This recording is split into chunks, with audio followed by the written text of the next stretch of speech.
आगे एक और सवाल आया है फ्रेश एंट्री के लिए आईओएल सीपी। ये करंट लेवल पर सर कैसा लग रहा है? फ्रेश एंट्री की जा सकती 131 पर 4.47% की अपसाइड है।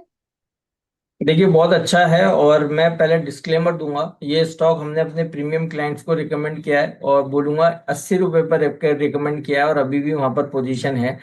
तो और हमारे जो टारगेट्स हैं वो 180 के टारगेट्स हैं। क्योंकि एक वैल्यूएशन वाइज कंपनी बहुत अच्छी है और अभी भी यहाँ से रैली के लिए तैयार है। और मेजर अपसाइड मूव तो पिछले 10-15 सेशन में बना है 96 से, और आज 130 के आसपास ट्रेड हो रहा है। और उससे पहले हम्म। कंसोलिडेशन था। अभी भी ये रैली कंटिन्यू करेगी और आने वाले दिनों में 180 तक के अपसाइड मूव इस काउंटर में नजर आते हैं। 3 से 4 महीने के नजरिए से बाय एंड होल्ड करने की सलाह है।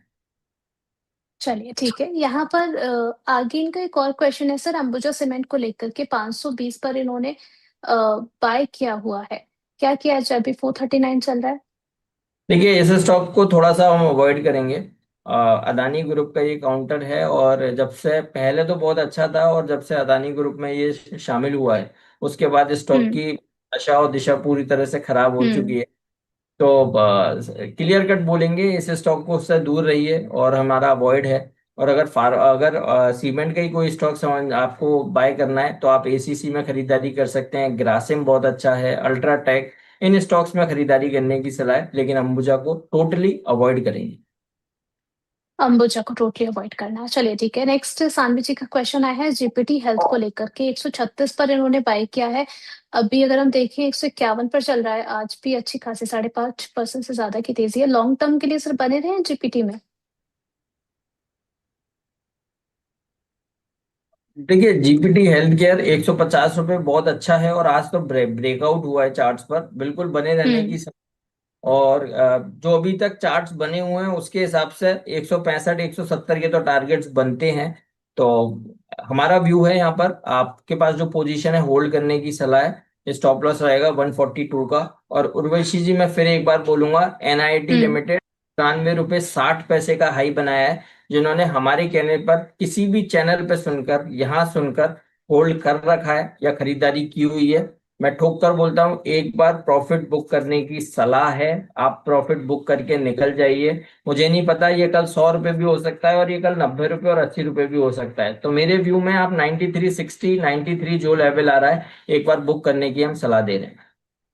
चलिए प्रॉफिट बुक करने की सलाह दी गई है यहाँ पर।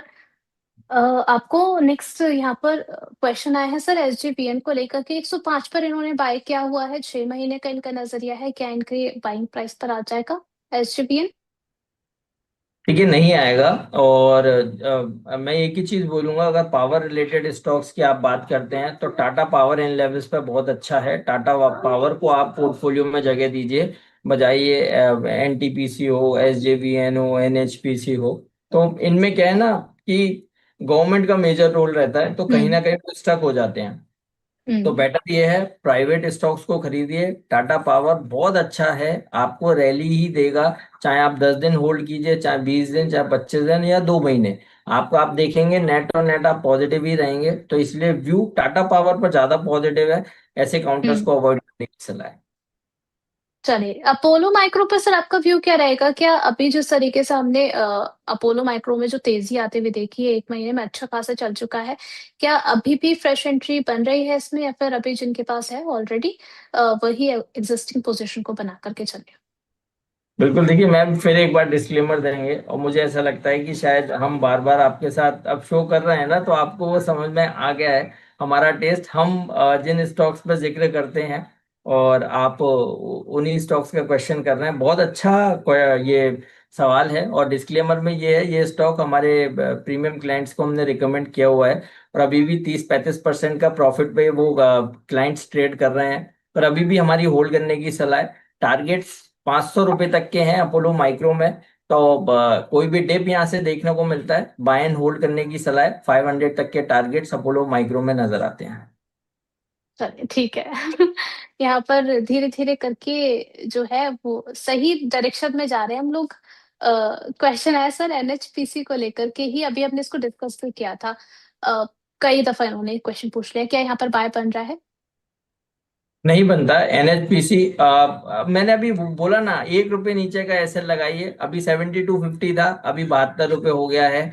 देखिए 71 का ब्रेकडाउन होगा, पोजीशन से एग्जिट है, फिर बड़ा और करेक्शन आ सकता है, लेकिन 71 होल्ड कर गया तो बाउंस बैक भी आ सकता है। तो थोड़ा बहुत रिस्क लेना चाहते हैं लीजिए। 71 रुपए का ही एसएल बनता है, उसके नीचे एसएल नहीं है। तो अभी 72 पर है, बाय एंड होल्ड करने की सलाह है। 71 का स्टॉप लॉस रहेगा।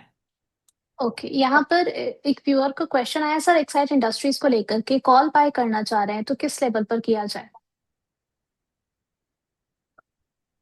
देखिए एक्साइड इंडस्ट्रीज पॉजिटिव है और कंटिन्यूस तेजी ही है। आप इसमें कॉल बाय करने के लिए पूछ रहे हैं? हाँ जी।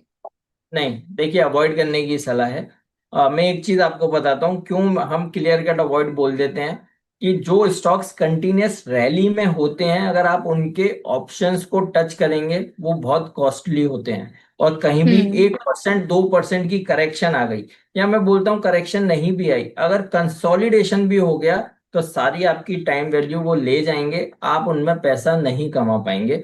तो बेटर ये हम्म। रहता है, जो स्टॉक्स नहीं चले हैं, शांत हैं, जो बॉटम से बाउंस बैक दिखा रहे हैं, हम्म। उन स्टॉक्स के आप ऑप्शंस को पकड़ेंगे। और हमेशा इन द मनी कॉल पे काम कीजिए, तो पैसा बनने के चांसेस बहुत ज्यादा होते हैं। ऑप्शन में मैक्सिमम लॉसेस इसलिए होते हैं क्योंकि हम out of the money call खरीदते हैं। जैसे सपोज कोई स्टॉक 400 रुपये पर ट्रेड हो रहा है, और हम सोचते हैं यार ये 440 की कॉल ले लेते हैं। अरे भैया, हम्म। चार जब तक वो 40 रुपए का मूवमेंट नहीं आएगा, तब तक तो आपको पैसा बनेगा ही नहीं। 440 के हम्म। ऊपर तब पैसा बनना शुरू होगा। तो इसीलिए ये ब्लफ और ये इतने बड़े बड़े out of the money call totally avoid कीजिए। अगर पैसा है, ऑप्शन में ट्रेड करना है, इन द मनी कॉल्स में काम कीजिए। 380 का कॉल लीजिए, ना कि 440 का। 380 वाला कॉल महंगा भी आएगा, वहां पर एक्चुअल बाइंग देखने को मिलती है। और out of the money call पर हम जैसे ही सब ब्लफ मास्टर्स बैठे होते हैं, जो जो 10,000 20,000 रुपए अपने घर से लेके आते हैं, जो ये ब्लफ करते हैं कि शायद मेरा कॉल लग गया तो मैं 20,000 की शायद 20 लाख बना पाऊं। पर ऐसा होता नहीं है, बहुत रेयर, लाखों करोड़ों में से एक या दो लोग होते हैं जो इस तरह का ब्लफ में जीत पाते हैं। तो इसलिए सजेशन ये रहेगा, इन द मनी कॉल्स पे काम करेंगे तो पैसा बनेगा। और जो स्टॉक सपोर्ट से बाइंग ले रहे हैं, वहां पर बाय कीजिए ऑप्शंस, और रैली वाले काउंटर्स को टोटली अवॉइड कीजिए। चलिए, एक क्विक आंसर और दे दीजिए सर, कोटक महिंद्रा बैंक का चार्ट आपको कैसा लग रहा है? 379 पर कामकाज कर रहा है आधे परसेंट से ज्यादा की तेजी के साथ में। आपका व्यू इसको लेकर के? मैम, ये स्टॉक्स में रैली बन सकती है, बाउंस आ हम्म। सकता है कोटक बैंक में। क्योंकि स्टॉक ने अपने सपोर्ट को आज टच किया है और वहां से बाउंस बैक दे रहा है, तो अपसाइड मूव बन सकता है। 395 400 तक की रैली स्ट्रेच हो सकती है। चलिए, यहाँ पर अब जल्दी से पोल क्वेश्चन देख लेते हैं। सवाल था कि सबसे ज्यादा पोटेंशियल किस कैटेगरी में दिख रहा है, लार्ज कैप, मिड कैप या फिर स्मॉल कैप? मुदत सर, आपका जो वोट है वो किस तरफ जा रहा है, उसके बाद ही दर्शकों के जो है वोट हम अनाउंस करेंगे। देखिए हमारा जो व्यू जाता है वो दो मेरे व्यू जा रहे हैं, मिड कैप और स्मॉल कैप के दोनों ही काउंटर्स को मैं अच्छा मान रहा हूँ। क्योंकि इसलिए अच्छा मान हम्म। रहा हूँ, हैवी वेट काउंटर्स में करेक्शन नहीं आया। कि पिछले हम्म। अगर 1 1.5 महीने का आप चार्ट देखेंगे, तो हैवी वेट काउंटर्स में करेक्शन नहीं है, बल्कि पॉजिटिव ही है।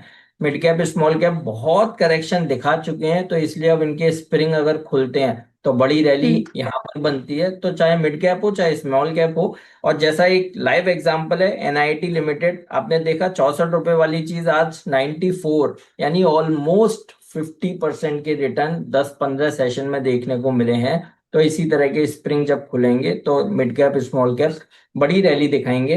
तो मिड कैप स्मॉल कैप पे व्यू पॉजिटिव है, उनको बाय एंड होल्ड करने की सलाह है। तो यानी कि कुल मिलाकर के स्मॉल कैप और मिड कैप में जहां मौके मिल रहे हैं सर, वहां पर बाय कर लेना चाहिए, बाद में मौका नहीं मिलेगा।